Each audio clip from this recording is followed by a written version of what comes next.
So Joseph had 4 important dreams. 2 are more important than the last 2, and we will focus on them. The first one we just heard in the ancient text for this morning, and basically it says that God, an angel in a dream, comes to Joseph and says, "Go with it. I know it sounds weird." And he does. And you might imagine that it was a bit of a trial for him to imagine how not a part of this really big and important thing he was.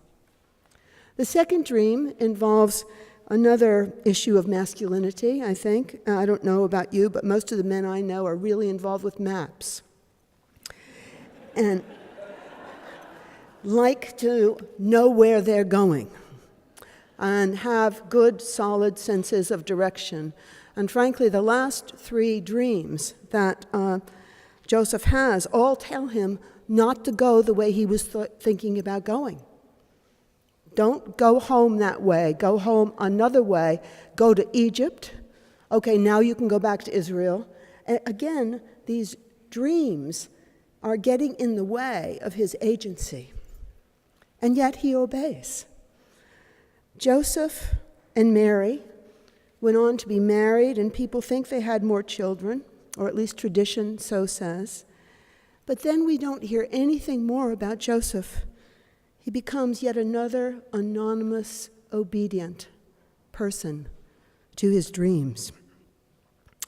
He was an unintentional agent of bringing joy into the world, the kind of joy we will sing in our last song this morning, the kind that brings heaven and nature to life.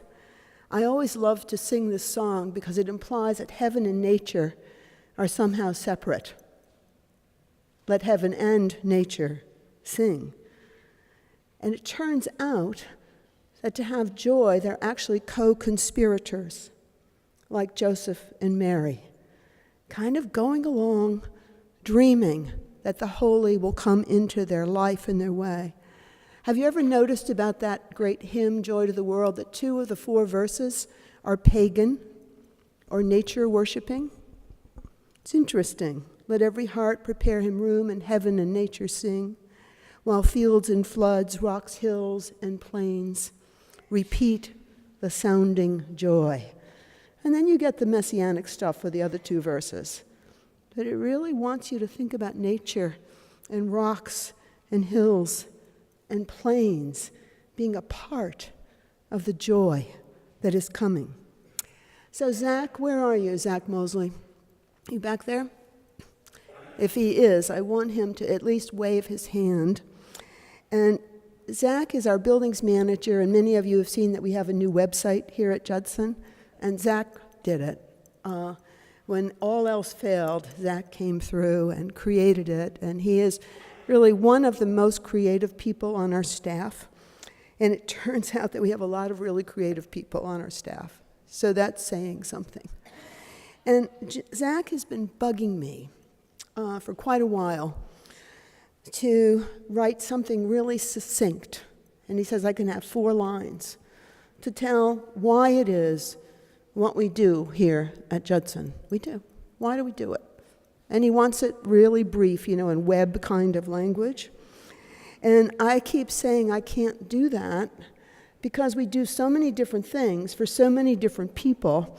And the things that the people over here might really like, the people over here don't really like. So how can we get all that into 4 sentences?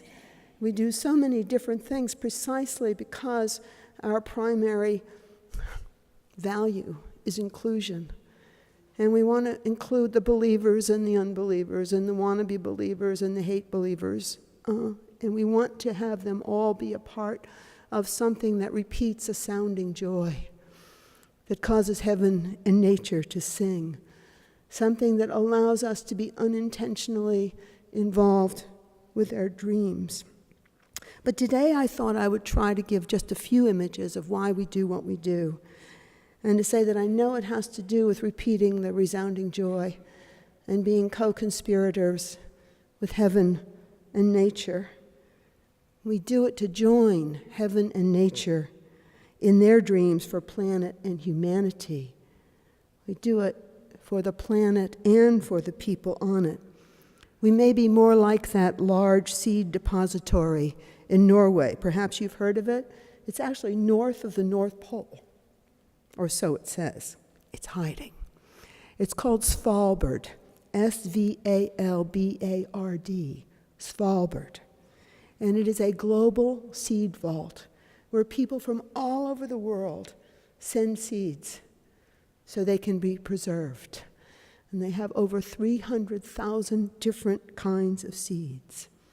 I think that we are seed savers too, of an old good story, not the only story, but an old good story that resounds with joy for people. Ruth Reichel got as bugged as I am by Zach.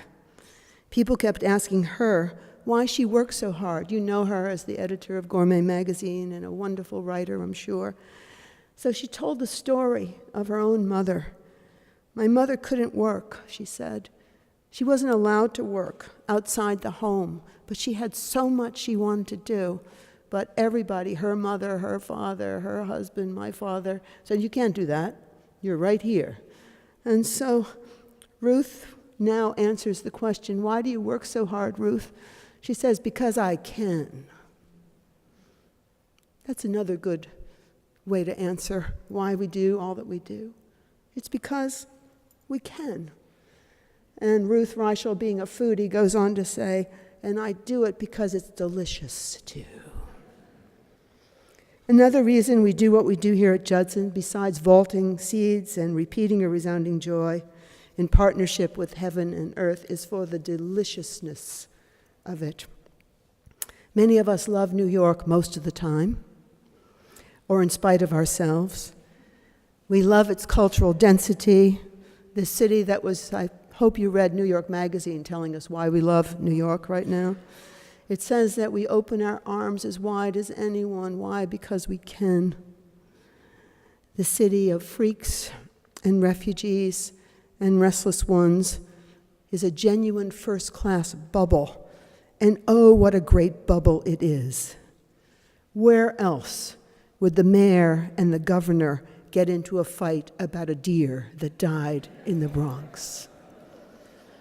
Let heaven and New York and nature sing for the dead reindeer who clearly got lost coming back from the seed exchange north of the North Pole. So we have important dreams, and then we end up being kind of unimportant followers of them. Like Joseph, we find ourselves an unintentional actor in a great drama, and we try not to be too self-important about it. I've had many important dreams in my life, and I'm sure you have too. But one happened in 1990, and I'm going to tell you about it. I only know the date because I remember so vividly that our boys were 7 and my daughter was 5. We took them to Maine to perform a wedding between 2 lesbian friends of ours. She was the LGBT, this was before Q, advisor to the governor of Maine. And she was marrying her beloved in a ceremony at a state park in Maine.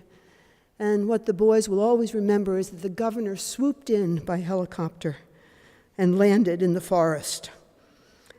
And I've told this story before of my relationship with one of the brides, but Ed Powers will remember who she is because she worked for the United Church of Christ for a long time. And she and I often roomed together at these endless meetings we had back then, proclaiming the great diversity of the United Church of Christ. And those meetings often ended in difficulty and fighting because we sure had great diversity, but we did not know even then how to really talk to each other. And one night, Susan and I were in our rooms, in our bunk beds, and she said, Donna, I've been wanting to tell you something. And I said, okay, cool. And she said, I'm a lesbian. And I said, oh, okay. Just don't tell anybody, okay? This would have been around 1980. I know I've told that story before because it's the best one I know to tell on how premature some of us are when it comes to matters of diversity. Anyway, go forward 10 years. And I had a terrible, terrible dream the night before the wedding, after the rehearsal. One of those dreams that you never forget. It was during the time when we had a nuclear clock ticking. And the nuclear clock said that it was 5 minutes till midnight. Some of you will remember that. And it loomed large and somehow coalesced with the wedding and the helicopters.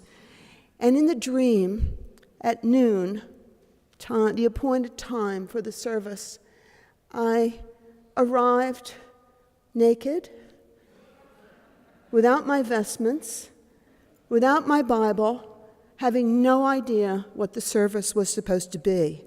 So the wedding was about to happen, the guests were assembled, everyone was there, and I was totally unprepared.